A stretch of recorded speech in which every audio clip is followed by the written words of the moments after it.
Welcome to this tutorial in which we're going to learn about the substring function within SQL, and that will enable us to select particular parts of a string or a substring. So this video is part of a broader course where we're looking at introducing the basics of SQL within SQL Server.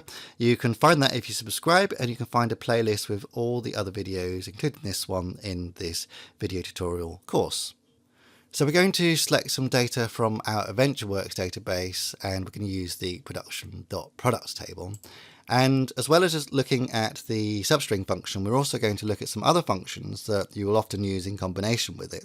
So we're going to look at the CHARINDEX function, and we're going to look at the length function, and we're also going to cast some values to strings so that we can work with them so that they are strings, and then we can look for substrings.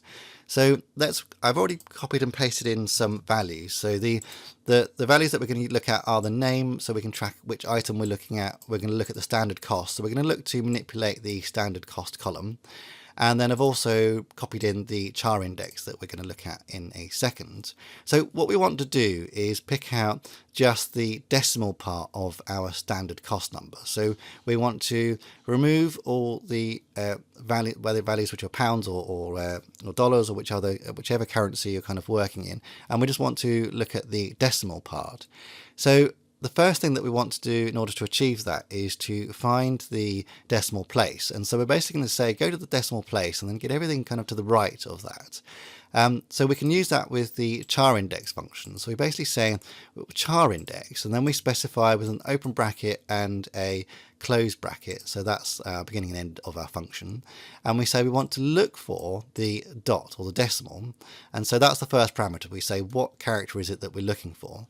And then we have a comma, and then we say, well, what do we want to search? We want to search this standard cost column, but we can't just search it directly because it's not actually a character string. So first of all, we need to convert it into a character string, and we need to say cast, open bracket, and then we want to cast the standard cost as a varchar 20. Now, if you're not sure all the different data types, then I've got another video that I'll put a link to on the screen, and you can look at all the different data types that you can cast values to. But this will give us the position of the dot or the decimal that we find. So if we execute that, we can see that this is found in position 2, so that we have 0 at position 1 and then the dot or the decimal at position 2. So that gives us our location of the decimal. So now let's look at the substring value. So we type substring and open and close bracket.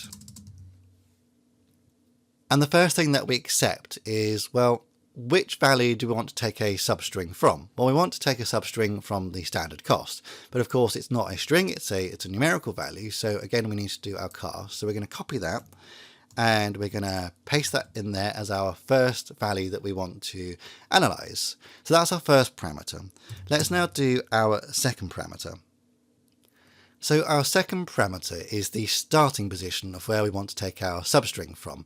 And this is where the index or the char index comes in useful. So we previously found that the decimal and the dot was at position 1. So we probably want to start somewhere around there. So we can copy that in and we can paste that in. But you can see that rather than starting from this decimal, including this decimal, which is position 2, we actually want to start from the position after that, which would be position 3.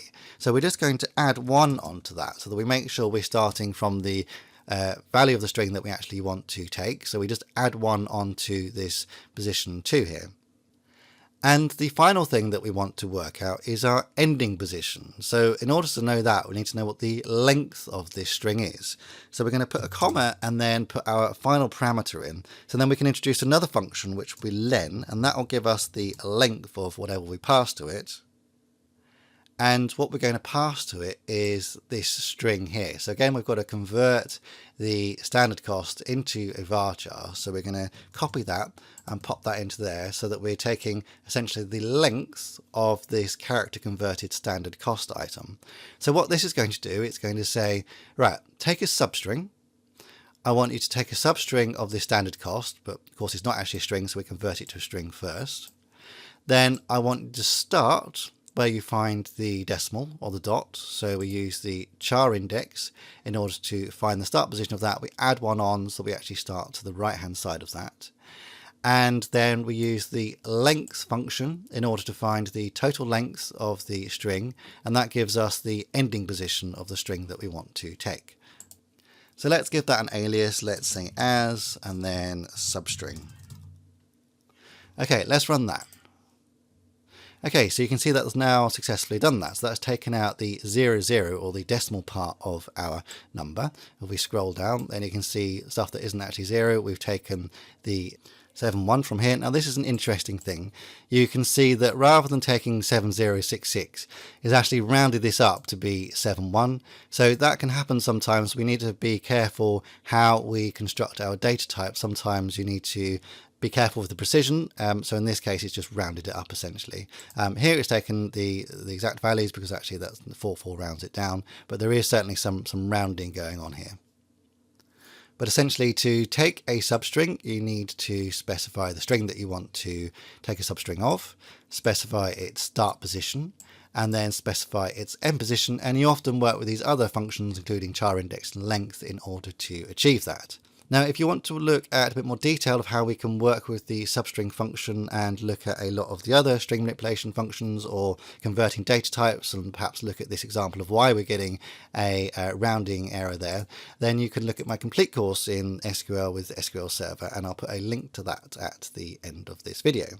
In the next video, we're going to have a look at how to work with dates, and we're going to have a look at the getDate and addDate functions. If you want to find all the rest of these videos, you can either do that on my website, which is www.padsresearch.co.uk, that's physics, aviation and data science, or you can subscribe and you can find all the other videos in this playlist.